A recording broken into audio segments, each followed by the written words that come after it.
अपने दोनों हाथ जोड़ लें और महामंत्र के लिए अपना मानस तैयार करें।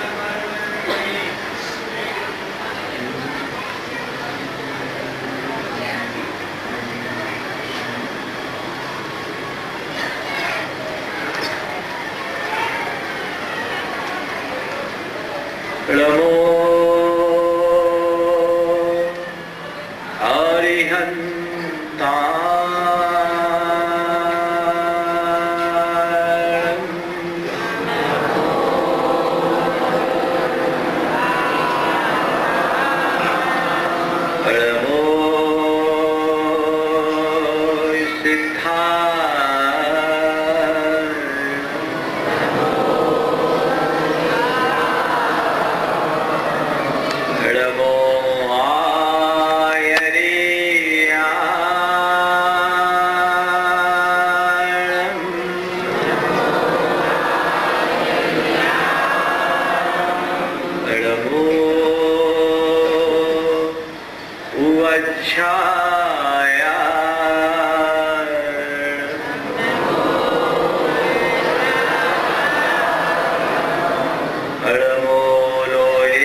देवादिदेव 1008 भगवान महावीर स्वामी की अहिंसा परमो धर्म की परम पूज आचार्य गुरुवर श्री विद्यासागर जी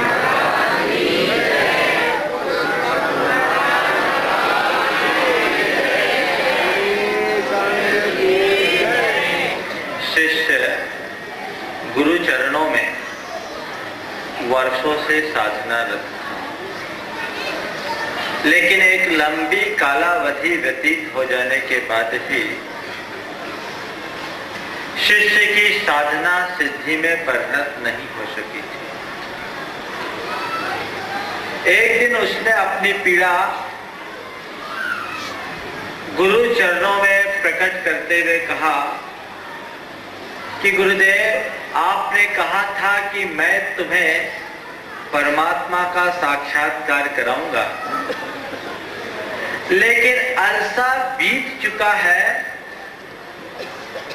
उस परमात्मा ज्योति का साक्षात्कार तो बहुत दूर, उसका आभास भी नहीं हो सका है।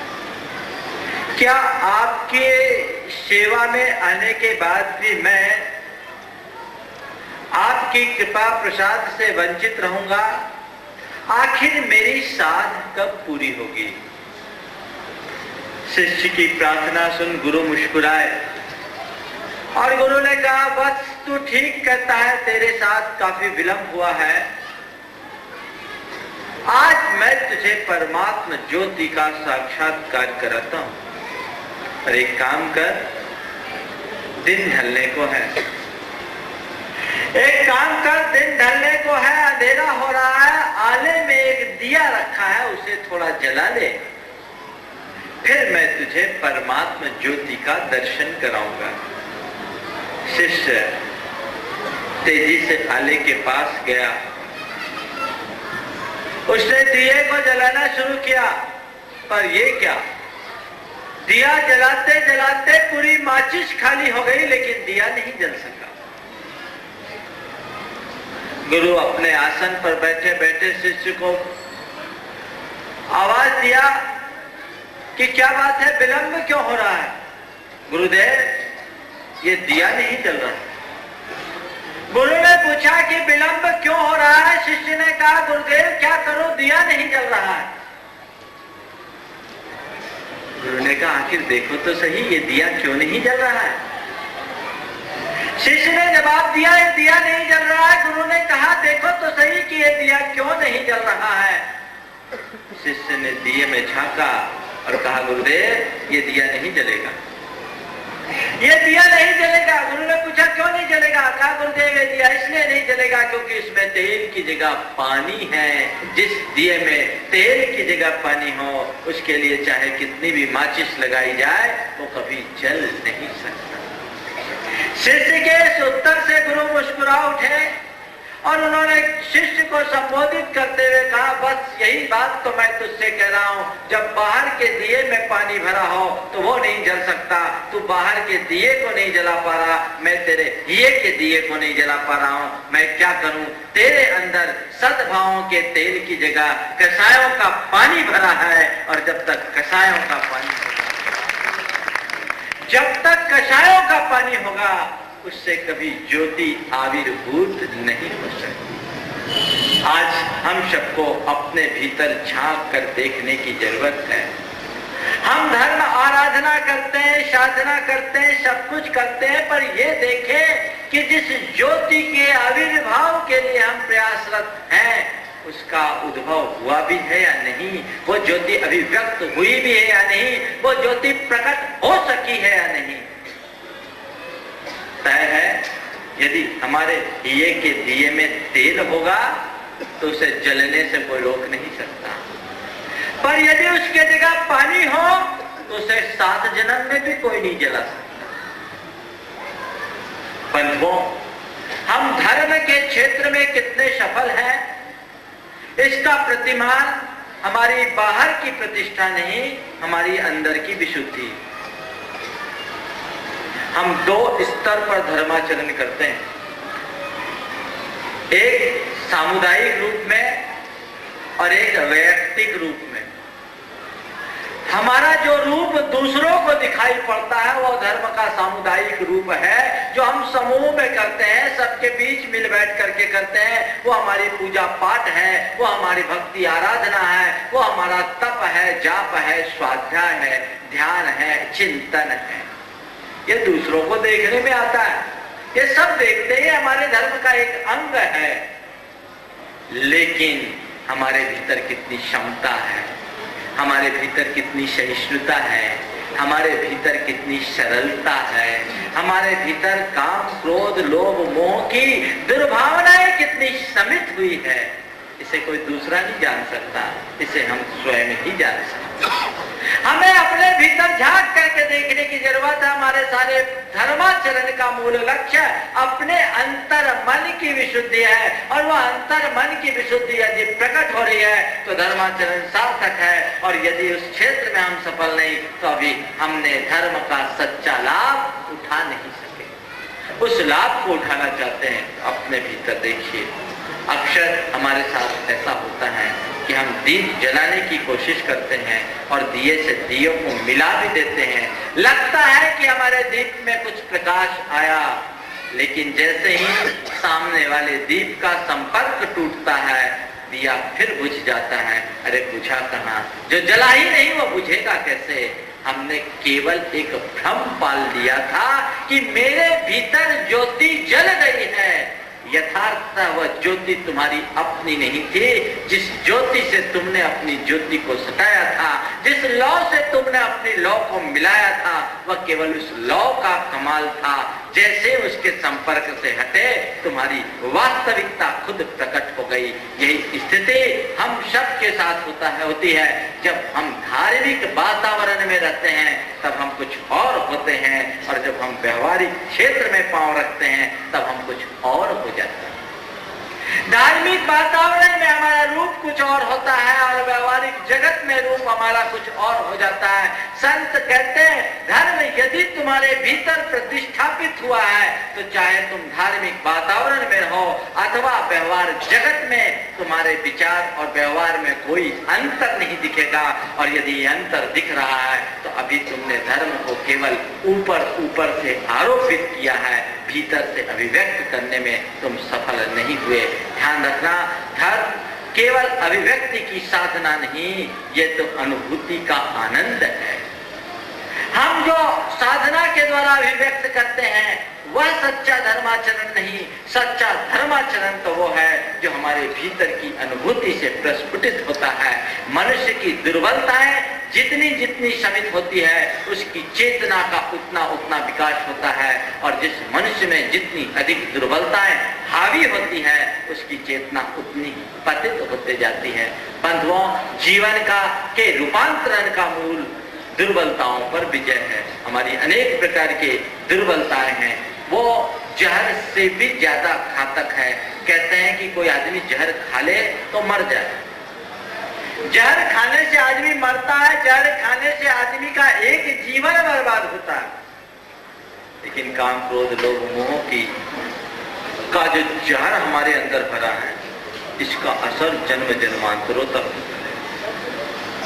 ये उससे भी घातक है। इनके रहते हमारा धर्म, कर्म, त्याग, तप सब कुछ व्यर्थ हो जाता है। उसके प्रति जागरूकता, उसके प्रति सावधानी, उसके प्रति सजगता बहुत जरूरी है। कषाय विजय जीवन की सबसे बड़ी विजय है। लेकिन हम क्या कहें, हम और बाकी बातों को तो जीत लेते हैं, अपनी कषायों को जीतने के क्षेत्र में अक्सर हम विफल हो जाया करते हैं। संत कहते हैं अपने कषायों को जीतने की कोशिश करो। दूसरों को जीतना बहुत सरल है, लेकिन अपने कषाय को जीत पाना बहुत मुश्किल है। क्रोध, मान, माया, लोभ, ये जो चार प्रमुख कषाय हैं जो प्रत्येक मनुष्य को अपने चक्र व्यूहों में फंसाए हैं। हर प्राणी किसी न किसी रूप में जिनसे प्रभावित है।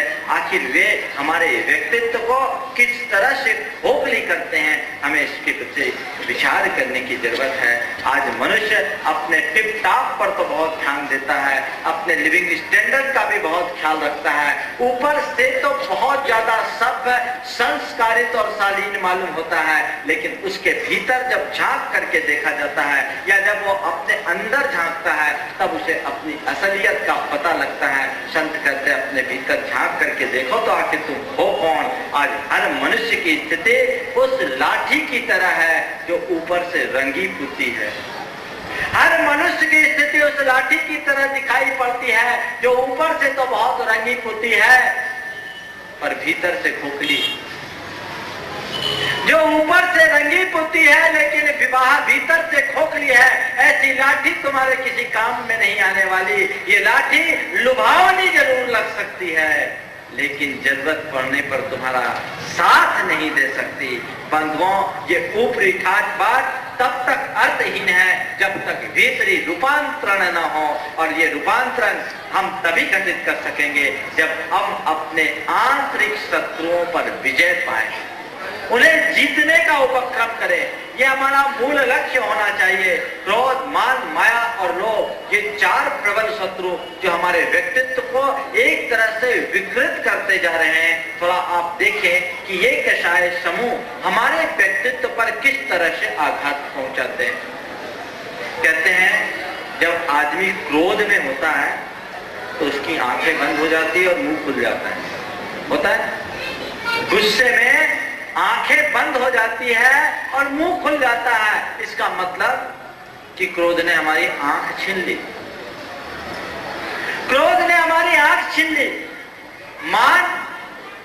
मानी आदमी किसी की सुनता नहीं। मानी आदमी किसी की सुनता नहीं। मान ने हमारे कान छीन लिए। और मायाचारी व्यक्ति के वचनों का कोई भरोसा नहीं होता, उसके जिह्वा के अर्थ बदल जाते हैं। माया ने हमारी जीभ छीन ली। और लोभ, कहते हैं लोभ ने तो हमारी नाक ही कटवा ली। आप कल्पना करें उस व्यक्ति की जिसकी आंखें ना हो, कान ना हो, जीभ ना हो और नाक ना हो, आदमी कितना सुंदर होगा। बंधुओं, यथार्थ अगर देखा जाए तो ये कषाय हमारे आंतरिक व्यक्तित्व को इसी तरह विकलांग और विद्रूप बनाती है जिसे हम अक्सर अनदेखा करते चलते हैं। उसे दूर करने का उपक्रम हम सबको करना करना चाहिए, उसके प्रति हमें सजग और सन्नद्ध होना चाहिए। वस्तुतः कषाय वह परिणति है जो हमारी आंतरिक विशुद्धि का हनन करती है। और बाकी बातों को तो हम बहुत जल्दी संभाल लेते हैं, लेकिन अपने मन की कलुषता को दूर करने में अक्सर हम पीछे हो जाते हैं। जब क्रोध करने का मौका है उस समय हम अपने क्रोध को नियंत्रित कर ले, ये बहुत कठिन हो जाता है। अपने मान को हम थोड़ा अंकुश में रखें, यह हमें बहुत कठिन महसूस होता है। इसी तरह माया और लोभ के आगे भी मनुष्य विवश हो जाता है। मनुष्य हर चीज को जीत सकता है, लेकिन अपने कषायों से हार जाता है। बंधुओं, सबसे बड़ी विजय कासायिक विजय, कषायों को जीतना ही सबसे बड़ी विजय है। हम जिनेंद्र के अनुयायी हैं। जिनेंद्र जिन से बनते हैं। जिन वो है जो अपने विकारों को जीतता है, जो अपनी दुर्बलताओं को जीतता है, वो जिन है। हम देखें जिस जिन की हम उपासना कर रहे हैं, जिस जिन के हम अनुयायी हैं, उनके आदर्शों को कितने अंशों में आत्मसात कर रहे हैं, उस दिशा में हम कितने बढ़ते जा रहे हैं। भगवान महावीर कहते हैं, ध्यान रखो, तुम जब तक इन दुर्बलताओं को नहीं जीतते तुम्हारा कल्याण नहीं हो सकता। जैन बनने से कल्याण नहीं होगा, जिन बनने से कल्याण होगा। जैन वो है जो जिन का अनुयायी है, और जिन वो है जिसने अपने आप को जीत लिया है। जिनत्व की प्राप्ति का मार्ग कषाय विजय है। हमारी धर्माराधना और साधना का मूल लक्ष्य यही होना चाहिए। जब तक हम कषायों के विजय के प्रति पूरी तरह ध्यान नहीं देते, अपने जीवन के कल्याण का मार्ग प्रशस्त नहीं हो सकता। भगवान महावीर कहते हैं, धम्मो शुद्धस्व चित्तहि, धर्म पवित्र हृदय में ही स्थान प्राप्त करता है। मन की अपवित्रता धर्म की तेजस्विता को नष्ट कर डालती है। हम खूब धर्माचरण करते हैं और हमारा मन अपवित्र है तो सब कुछ अर्थहीन हो जाता है। वो सारी क्रियाएं ऐसी होती है जैसे कोई आदमी कचरे में सेंट डाल करके उसको सुगंधित करना चाहे। हम बाहर से तो बहुत पवित्र हैं, लेकिन भीतर अपवित्रता है, भीतर कूड़ा करकट भरा है, भीतर यदि कचरा भरा हुआ है, तो जब तक ये कूड़ा करकट और कचरा हमारे अंतरंग में है तब तक हमारा धर्माचरण केवल ऊपर से आरोपित है। और जब हम उसे साफ करना शुरू करते हैं तभी वो धर्माचरण सार्थक होता है। बंधुओं, हम चित्त तन आपका मलिन होता है, आप स्नान करके उसे दूर कर लेते हैं, साफ कर लेते हैं।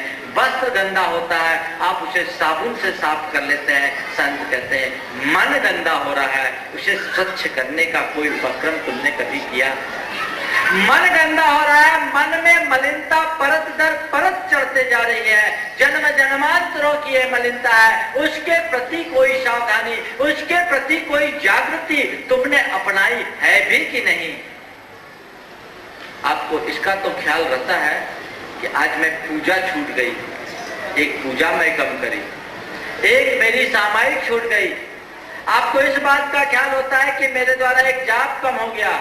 आप अपने धार्मिक क्रियाओं के प्रति तो बहुत सावधान रहते हैं। संत पूछते हैं, थोड़ा अपने मन से ये भी पूछो कि कभी तुम्हें तब अफसोस होता है जब तुम बेवजह क्रोध कर लेते हो? तुम्हें तब कभी तकलीफ होती है जब कोई तुम्हारे अहंकार को चोट पहुंचाता है और तुम्हारा अहंकार भड़क उठता हो? जब तुम्हारे मन में मायाचारी तीव्रता से बढ़ती है तब तुम्हें कोई कष्ट होता है? और जब तुम्हारे अंदर का लोभ, लालच और लिप्सा बलवती होती है तब तुम्हें क्या अंदर से कोई छटपटाहट होती है? यदि होती है तो तुम समझना तुम्हारे जीवन की दिशा ठीक है। और यदि ये सब नहीं होती तो अभी तुम बहुत पीछे हो। तुम्हारा ये दिया अब जल नहीं सकेगा। दिए को जलाना है, हिये के दिए को जलाना है। तो इन विकारों पर विजय का हमारा पहला लक्ष्य होना चाहिए कि किसी भी रूप में हो ही सही हम इन विकारों पर विजय पाए, इनको अपने ऊपर हावी ना होने दें, हम इनके ऊपर हावी होने की चेष्टा करें। यदि हम इनके ऊपर हावी होने की चेष्टा में सफल हो जाते हैं तो विकारों को जीतने में सक्षम हो जाते हैं। बंधुओं, दो तरह की स्थिति है। कुछ लोग होते हैं जो विकारों के अधीन होते हैं और कुछ लोग होते हैं जो विकारों को अपने अधीन करते हैं। विकारों के अधीन होने वाले लोग दुनिया में बहुत मिलते हैं, लेकिन विकारों को अपने अधीन करने वाले लोग बहुत विरल होते हैं। एक आदमी है जो पल में प्रसन्न होता है, पल में खिन्न होता है, पल में क्षोभ आता है, पल में करुणा आती है। ये उस व्यक्ति की दुर्बलता है जो सामने वाले की निमित्त को देखते ही प्रभावित होता जाता है। वो विकारों के अधीन है। उसकी स्थिति ऐसे ट्यूब की तरह है कि जिसे जब बटन दबाया तो ट्यूब जल उठे और बटन ऑफ किया तो ट्यूब बंद हो जाए। ये ट्यूब जल रही है, आप बटन दबाओगे ट्यूब जल जाएगी और बटन ऑफ करोगे ट्यूब बुझ जाएगी। संत कहते हैं बाहर की ट्यूब बटन दबाने और बुझाने से जले बुझे ये ठीक है, तुम अपने चित्त के ट्यूब की स्विच किसी दूसरे आदमी के हाथ में मत रहने दो कि वो जब चाहे तुम्हें जला दे और जब चाहे तुम्हें बुझा दे। तुम्हारी तारीफ करे तुम प्रसन्न हो जाओ और तुम पर टिप्पणी करे तो तुम नाराज हो जाओ। ये मनुष्य की दुर्बलताओं का एक परिणाम है, उदाहरण है। जब तक ऐसी दुर्बलताएं तुम पर हावी होगी, तुम कभी अपने जीवन को सुखी नहीं बना सकोगे, कल्याण के मार्ग पर अग्रसर नहीं हो सकोगे। इसलिए उस मार्ग पर अग्रसर होना चाहते हो तो अपने विकारों को जीतने का प्रयत्न हमारा पहला लक्ष्य होना चाहिए। हम धर्म सभाओं में जाते हैं, बड़ी बड़ी बातें हमारे लिए धर्म कर्म की बताई जाती है। बंधुओं, मैं आप सबसे कहना चाहता हूँ, हम धर्म की बड़ी बड़ी गूढ़ चर्चाएं करें या न करें, पर कम से कम इतनी बात तो हम समझना शुरू करें कि असल में हमारा शत्रु है कौन, किससे हमारी क्षति पहुंचती, किससे हमें क्षति पहुंचती है, हमें किन पर विजय पाना है, हमें किनका नियंत्रण करना है। ये जागृति, होश और सावधानी यदि मनुष्य के मन में हो जाए तो फिर उसे ज्यादा उपदेश देने की आवश्यकता नहीं होगी। और जब तक इस तरह की जागृति नहीं होती तो उसको आप लाख उपदेश दो, कोई काम नहीं, किसी प्रकार का लाभ नहीं मिलता। बंधुओं, हम जीवन को जैसा जीना चाहेंगे हमारा जीवन वैसा बन जाएगा। हम देखते हैं बहुत सारे मनुष्य ऐसे हैं जो देवता के तुल्य दिखाई पड़ते हैं और बहुत सारे मनुष्य ऐसे हैं जिसको देख करके शायद दानव भी घबरा उठे। ये दोनों मनुष्य के रूप हैं। हमारे अंदर दोनों प्रकार की वृत्तियां हैं, अच्छी वृत्तियां भी है, बुरी वृत्तियां भी है। जब हम अपनी अच्छी वृत्तियों को उद्भावित करते हैं तो हमारे भीतर देवत्व की प्रतिष्ठा होती है, और जब हम पर बुरी वृत्तियां हावी होती है तो हम खुद दानव होने लगते हैं। वस्तुतः चित्त की सद्वृत्तियां दैवीय वृत्ति है और चित्त की असद वृत्तियां आसुरी वृत्ति का एक उदाहरण है, अभिव्यक्ति है। दोनों रूप हमारे अंदर है। हमारे भीतर विष भी है तो अमृत भी है। जब हम अच्छाइयों को प्रकट करते हैं तो हमारे अंदर का अमृत उद्घाटित होने लगता है, और जब हमारे अंदर बुराइयां बढ़ती है तो हमारे भीतर का जहर बढ़ने लगता है।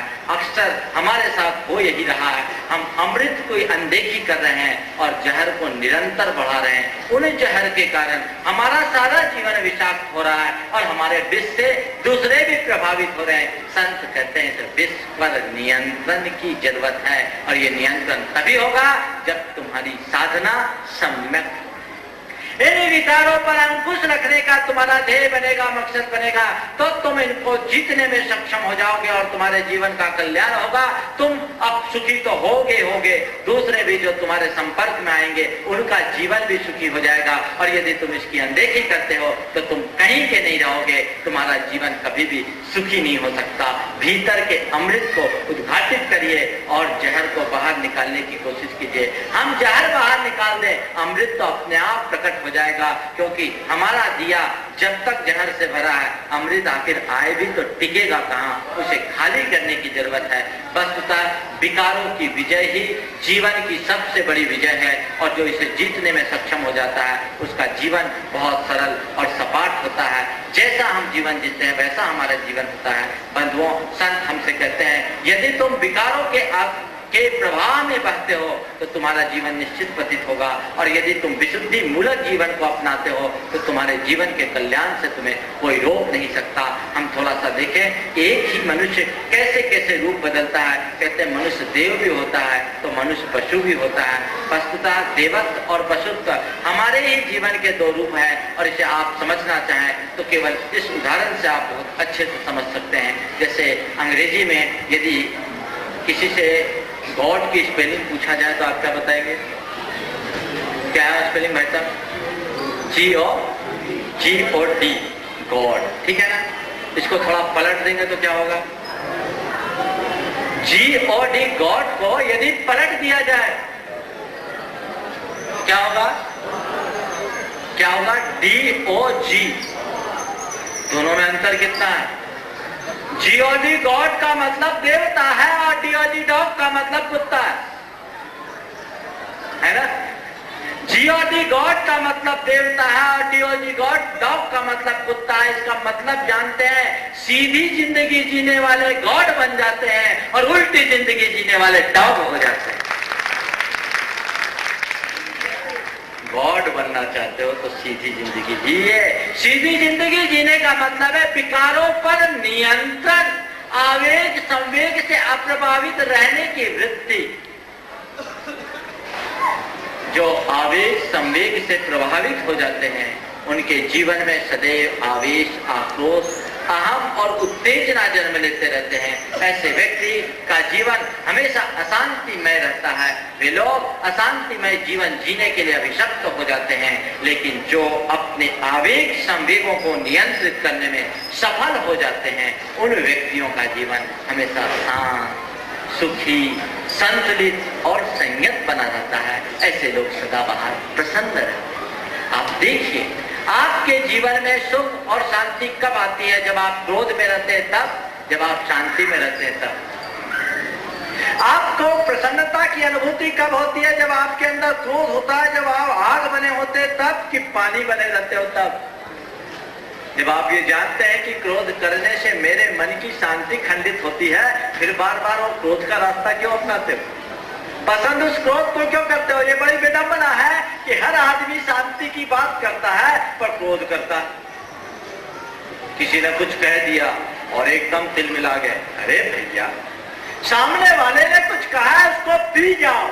थोड़ा सा क्रोध करके दिन भर अशांत रहने की अपेक्षा कुछ पल के लिए शांत होकर पूरे दिन की प्रसन्नता को टिकाना ही मनुष्य की बुद्धिमानी है। इसलिए मैं आपसे कहना चाहता हूं, जब जब ऐसी स्थिति आपके साथ आए, जब जब क्रोध उत्पन्न करने का कारण आए, उत्पन्न होने का निमित्त आए, आप उसे टाल दो। ये तो खतरनाक पहलू है।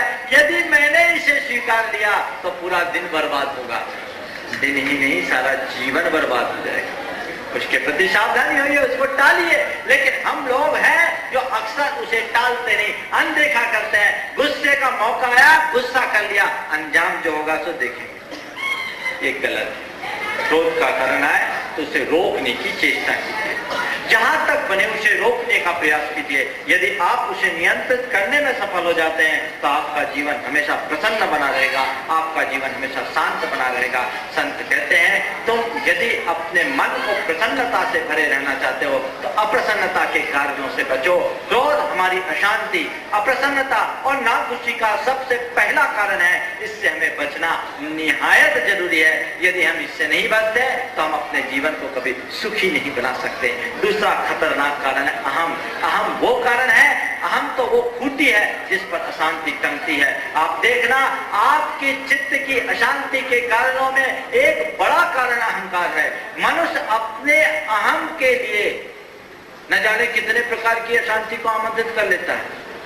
क्षुद्र अहम के पोषण के लिए यदि मनुष्य के अहंकार को थोड़ी सी चोट पहुंचती है और वह एकदम तिलमिला उठता है, किसी ने उसे अनुकूल सम्मान नहीं दिया, उसका मन मलिन हो जाता है, किसी ने उसे ठीक ढंग से अभिवादन नहीं किया, व्यक्ति का मन क्षुब्ध हो उठता है। यदि कहीं कुछ मान मिल गया तो प्रसन्न हो जाता है और अपमान मिला तो खिन्न हो जाता है। बंधुओं, जो मान और अपमान से इस तरह प्रभावित होगा वह अपने जीवन में कभी शांति को उपलब्ध नहीं कर सकता। शांति केवल वही प्राप्त कर पाते हैं जो मान और अपमान में भी समभाव रखते हैं। कहने को तो हम जरूर कह देते हैं लेकिन फिर भी हम जीते उसी रौ में हैं। अपने अहम के पीछे मनुष्य कितने कितने बड़े बड़े अशांति को आमंत्रित कर लेता है, उसे कुछ पता नहीं, लेकिन फिर भी लगता उसके ही कारण है। कई बार मनुष्य अपने क्षुद्र अहम के पालन के लिए बड़ी हास्यास्पद स्थिति भी निर्मित कर लेता है। एक बार ऐसा हुआ, पति दफ्तर से घर लौटा, पत्नी एकदम आग बबूला थी। आते ही उसने कहना शुरू कर दिया, आप कुछ भी हो, आप कुछ उपाय करो, अब हमसे नहीं सहा जाता, आप कुछ उपाय करो। पति ने कहा, क्या बात हो गई, क्या उपाय करने की बात कर रही हो, क्या नहीं सहा जाता? बोला, मैंने कह दिया ना, जब मैं अपनी पड़ोसन से मिलती हूँ तो नजर भी नहीं मिला पाती। जब जब मैं अपने पड़ोसन से मिलती हूँ तो नजर भी नहीं मिला पाती। वो 1000 रुपया महीना वाले फ्लैट में रहती है, हम 500 रुपया महीने वाले फ्लैट में रहते हैं। हम उसके सामने खड़े होने में भी अच्छाई बड़ा अटपटा महसूस करते हैं, हमें नजर भी नहीं मिला सकते। ने कहा क्या फर्क पड़ता है, अपना अच्छा मकान है, फ्लैट अच्छा है, यही अपने लिए ठीक है, इसी में अपना काम चला है। बोले ये सब नहीं हो सकता। मैंने आपसे कह दिया आप कैसे भी अपनी कमाई बढ़ाओ और 1000 रुपये महीने वाले फ्लैट की व्यवस्था करो। पति बेचारा क्या करे, फंसा हुआ था।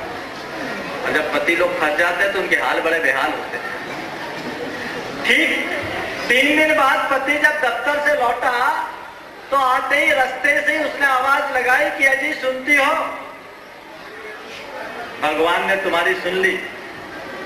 अजी सुनती हो, भगवान ने तुम्हारी सुन ली। बोले क्यों, क्या बात है, हम 1000 रुपये महीने वाले फ्लैट में जा रहे हैं क्या? पति ने कहा अजी सुनती हो, भगवान ने तुम्हारी सुन ली। पत्नी ने पूछा क्यों, क्या बात हो गई, हम 1000 रुपये महीने वाले फ्लैट में जा रहे हैं क्या? बोले नहीं, इसी फ्लैट का मकान मालिक ने किराया बढ़ाकर 1000 कर दिया। ये हास्यास्पद स्थिति है मनुष्य।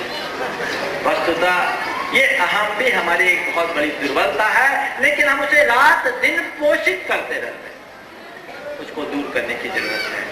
इसी तरह माया, लोभ, लालच, लिप्सा, जिसके चक्कर में हम 24 घंटे लगे रहते हैं। बंधुओं, इनको जीतने का उपक्रम कीजिए।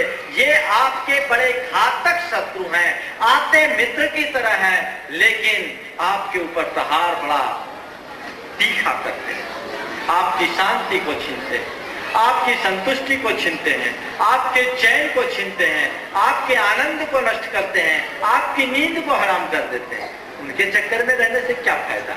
जो इस बात को समझता है वह अपने जीवन को नियंत्रित करने में सफल हो जाता है और अपने जीवन को बदल देता है। बंधुओं, हम बहुत सारी बातें सुनते और सीखते हैं, समझते हैं। हम इस बात को देखने की कोशिश करें, इस बात को सीखने और समझने की कोशिश करें कि अपने आप को हमने भीतर से कितना परिमार्जित किया है, हमारे अंदर का कितना अधिक शोधन हुआ है। यदि इन बातों को हम देख लेते हैं तो वो हमारे जीवन की एक बहुत बड़ी उपलब्धि है। बंधुओं, आध्यात्मिक साधना में कामयाब केवल वो होते हैं जो अपने विकारों को जीतते हैं। बंधुओं, मैं ये नहीं कहता कि आप धर्म केवल इसलिए आराधना करो, धर्म की आराधना केवल इसलिए करो कि आपके धर्म आराधन से मोक्ष मिल जाएगा, स्वर्ग मिल जाएगा। अभी आपसे कहा जा रहा था कि यहाँ हम इस सिद्ध क्षेत्र की वंदना करेंगे, हमें मुक्ति की प्राप्ति होगी, तीर्थंकर प्रकृति का बंध होगा, हाँ स्त्रीलिंग का छेद हो जाएगा। मुझे नहीं मालूम ये सब होगा कि नहीं होगा।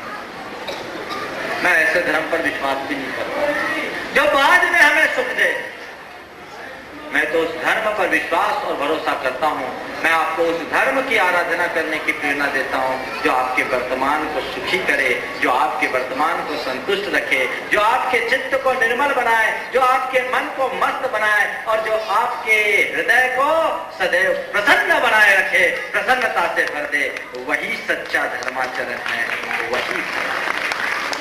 मुझे नहीं मालूम कि कोई स्वर्ग और नरक कहीं है या नहीं, पर मैं इतना जानता हूं कि जिसका जीवन सदा बाहर प्रसन्न रहता है उसका जीवन स्वर्ग है, और जिसका मन सदैव प्रचंड बना रहता है उसका जीवन साक्षात नरक है। जीवन को सदा बाहर प्रसन्न बनाइए और अपने आप को ही स्वर्ग बना लीजिए। और अगर आप अपने मन को प्रचंड बनाए रखते हो, आप अपने आप को नरक से बचा नहीं सकते। बंधुओं, आज व्यक्ति को स्वर्ग और नरक के नक्शे बताने की जरूरत नहीं है, आज व्यक्ति को जीवन का नक्शा बताने की जरूरत है।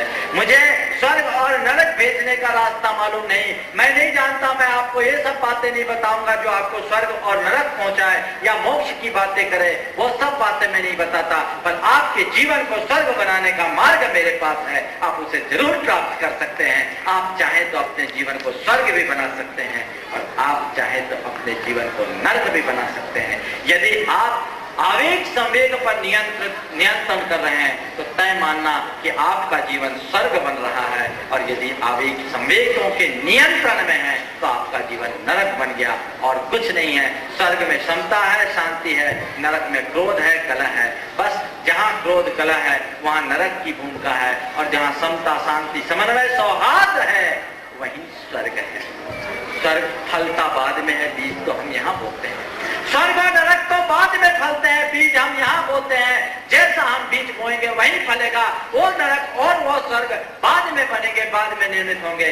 बना तो हमने आज ही लिया है, परंतु उस नरक और स्वर्ग में तो हम नियति के कारण जाते हैं, और अपने जीवन को हम स्वर्ग बना सकते हैं अपने विवेक से, और अपनी बेवकूफी से ही हम अपने जीवन को नरक बना रहे हैं। संत कहते हैं नरक बनती जिंदगी के प्रति सावधान होइए और जीवन को स्वर्ग बनाने का सार्थक उपक्रम कीजिए। निश्चित रूप से जीवन धन्य हो उठेगा। इसकी तरफ हमारी दृष्टि होनी चाहिए। जीवन को समग्रता से पहचानने की कोशिश करें और उसी अनुरूप स्वयं को ढालने का उद्यम करें। निश्चित रूप से जीवन में एक बहुत बड़ी उपलब्धि होगी। लेकिन ऐसे कार्यों में अच्छे अच्छे लोग भी फैल हो जाते हैं, अच्छे अच्छे लोग भी अक्सर फैल हो जाते हैं। मुझे एक बहुत अच्छी जो वैदिक परंपरा की घटना है याद आ रही है, आज के संदर्भ में बहुत उपयोगी। एक बहुत बड़े ऋषि हुए महर्षि पाराशर। वह एक बार किसी काम से जा रहे थे, रास्ते में नदी पड़ती थी, नदी को नाव से पार करना था। सुबह सुबह का समय था, नदी के किनारे कोई ज्यादा भीड़ भाड़ नहीं थी, केवल एक नाव थी और उस नाव को खेने वाली एक सुंदरी कन्या थी जिसका नाम था मत्स्यगंधा। मत्स्यगंधा उन दिनों की अनिंद सुंदरी थी, अप्रतिम सौंदर्य की प्रतिमूर्ति थी, पर वह नाव खेने का काम करती थी। महर्षि पाराशर ने मत्स्यगंधा से कहा कि मुझे उस पार जाना है, क्या तुम पहुंचा दोगे? मत्स्यगंधा ने कहा कि महर्षि ये तो मेरा रोज का काम है, यही मेरी जीविका है, आप नाव पर सवार होइए, मैं आपको उस पार पहुंचाऊंगी। ये तो मेरी जीविका है, मेरे रोज का काम है, आप नाव पर सवार होइए, मैं आपको पार कर दूंगी। पाराशर नाव पर सवार हुए। नाव पर और कोई नहीं था, मत्स्यगंधा और पाराशर। धीरे धीरे महर्षि पाराशर का मन डोल उठा। वे मत्स्यगंधा की रूप राशि में बंध गए, उनका मन मुक्त हो उठा और धीरे धीरे मत्स्यगंधा के सामीप्य पाने का भाव उनके मन में उभर गया। उनने मत्स्यगंधा से जब नाव बिल्कुल बीच नदी में पहुंची तो महर्षि ने सारी लज्जा, संकोच और मर्यादा को त्यागते हुए मत्स्यगंधा से कहा कि सुंदरी, तुम थोड़ा पास आओ, मेरे नजदीक आओ। मत्स्यगंधा जो नाव के दूसरे छोर पर बैठे हुए अपने पतवार चला रही थी, उसने कहा महर्षि ये क्या कह रहे हैं आप अपनी जगह ठीक हो और मैं अपनी जगह। नहीं नहीं, तुम मेरे पास आओ, मैं तुम्हारा सामीप्य चाहता हूं। मत्स्यगंधा एकदम घबरा उठी। उसने अपने आप को संकुचित करते हुए कहा महर्षि ने आपके लिए शोभा नहीं देता, इस बीच नदी में मैं आपके पास आऊंगी, मैं जवान युवती हूं, आप इतने बड़े ऋषि हो, और यदि कोई देख लिया तो क्या कहेंगे? यदि कोई देख लिया तो क्या कहेंगे? पराशर ने कहा यहाँ कौन दिख रहा है? एकदम सूनापन है, नदी के इस छोर और उस छोर तक कोई नहीं है, कौन देख रहा है? मत्स्यगंधा ने कहा और कोई देखे या न देखे, वो सूरज तो देख रहा है। और कोई देखे या न देखे, वो सूरज तो देख रहा है। पराशर एकदम तमतमा गए। उन्होंने कहा तुमने अभी मुझे पहचाना नहीं, तुम्हारी इस नाव पर कौन बैठा है तुमने इसे देखा नहीं। जानते हो मैं महर्षि पराशर हूँ, ये सूरज हमारे बीच में, देखो मैं इसे अपने बीच से दूर कैसे करता हूँ। और उनने कुछ मंत्र फूंक करके बुदबुदाए और आसमान की तरफ जल के कुछ छींटे फेंके। थोड़ी ही देर में पूरे आकाश में बादल छा गए और सूरज बादल की ओट में ढक गया।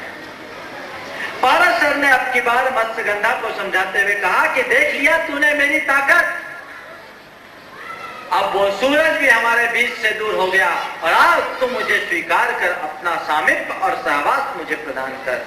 अब की बार मत्स्यगंधा ने पराशर पर मार्मिक चोट करते हुए कहा ऋषिवर, मुझे अब पता लगा कि आप इतने शक्तिशाली हो कि सूरज को भी रोक सकते हैं, पर धिक्कार है आपको जो अपने मन के विकार को नहीं रोक पाते। यह हमें सोचने जैसी बात है। सूरज को मनुष्य रोक लेता है, लेकिन मन के विकार को रोकने की क्षमता उसके पास नहीं। हम और सब बातें कर लेते हैं, लेकिन अपनी दुर्बलताओं से अक्सर हार जाते हैं। संत कहते हैं दुर्बलताओं को दूर करने का संकल्प लीजिए, उन पर विजय पाने का उपक्रम कीजिए। क्रम क्रम से एक एक ऐसी दुर्बलता जो आपके चित्त को अशांत करती हो, जो आपके मन की शांति को खंडित करती हो, जो आपकी प्रसन्नता को लीनती हो, उसका दूर करने का उपाय हम सबको करना चाहिए। बंधुओं, आज तो मैंने आपसे बात थोड़ी सी भूमिका की है। हमारी जो बड़ी दुर्बलताएं हैं, जो हमारे जीवन को अशांत, दुखी और अप्रसन्न बनाती है, उनमें है क्रोध, वो है हमारे भीतर का अहम, वो है हमारे अंदर की कामना और लिप्सा, वो है हमारी चिंता, वो है हमारी ईर्ष्या। इन दुर्बलताओं से हम कैसे जीते, आने वाले दिनों में मैं क्रम पूर्वक इनसे एक एक दिन एक एक विषय पर बात करूंगा। मैं चाहूंगा इस पर्यूषण अष्टानिक पर्व के दौरान आप सिद्ध क्षेत्र में आए हैं तो कुछ आंतरिक सिद्धि के साथ आप यहाँ से घर लौटे, आपके अंदर शुद्धि हो, जीवन की सिद्धि हो, इसी में जीवन की सार्थकता है। इतना ही कह करके मैं आज विराम ले रहा हूँ। बोलिए परम पूज्य आचार्य गुरुवत श्री विद्यासागर। बोलिए।